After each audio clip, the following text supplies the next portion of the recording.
সময় বক্তব্য তো লিডারই দিবে। আর না আমরা বিসমিল্লাহির রহমানির রহিম। অ্যাক্টিভিটিস যা আছে বলে দাও।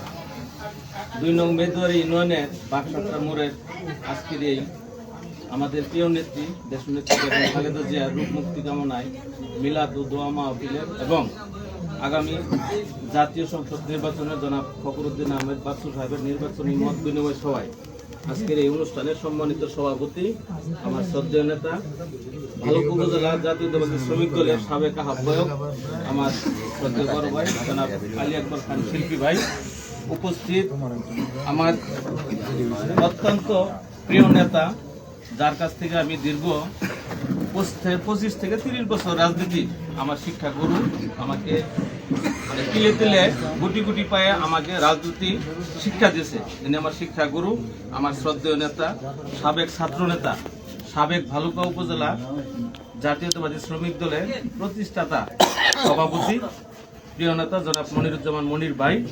উপস্থিত আজকের এই অনুষ্ঠানের আমার সহযোদ্ধা, আমার প্রিয় কাকা,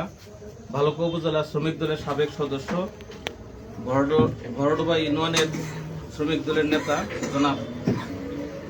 মতিউর রহমান মতিন সাহেব, উপস্থিত আপনাদের কৃতি সন্তান 2 নং মেদুয়ারি ইউনিয়নের আজকের অনুষ্ঠানের বিশেষ অতিথি বিএনপি নেতা জনাব মোফাজ্জল হায়দার, উপস্থিত সাবেক ছাত্র দলের 2 নং মেদুয়ারি ইউনিয়ন শাখার সভাপতি, ভালুকা উপজেলা ছাত্র দলের সাবেক সদস্য, বর্তমান উপজেলার যুব দলের অন্যতম নেতা আমার পরম বন্ধু জনাব সাইদুল ইসলাম, এবং আমার আরেকজন প্রিয় ব্যক্তি আমার স্নেহের বাতিজা, বর্তমান ভালুকা উপজেলা শ্রমিক দলের যিনি সমন্বয়কারী, প্রত্যেক দিন প্রতিটা মুহূর্তেই এই শ্রমিক দলের জন্য আজকে বাচ্চু সাহেবের বহিষ্কার হওয়ার পর থেকে যিনি সমন্বয় করে আসছেন এবং অত্যন্ত শ্রম দিয়ে আসছেন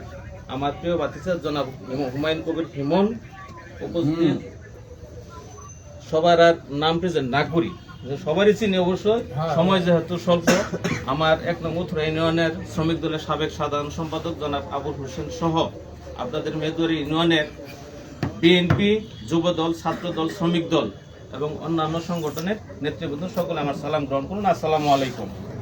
বক্তব্য দিবেন আমার প্রিয় নেতা জনাব মনিরুজ্জামান মনির ভাই। আমি জাস্ট একটি কথা বলবো, সেটা হইল আগামী 2026-এর 12ই ফেব্রুয়ারি নির্বাচন, জাতীয় সংসদ নির্বাচন। আমরা কিন্তু গত 17 বছর আমরা কিন্তু ভোট দিতে পারি নাই, যেহেতু গত 24-এর গণ অভ্যুত্থানে এই দেশ স্বৈরাচার পতন হয়েছে, শেখ হাসিনা এই দেশ থেকে পালিয়ে গেছেন। অতএব এই দেশ সামনে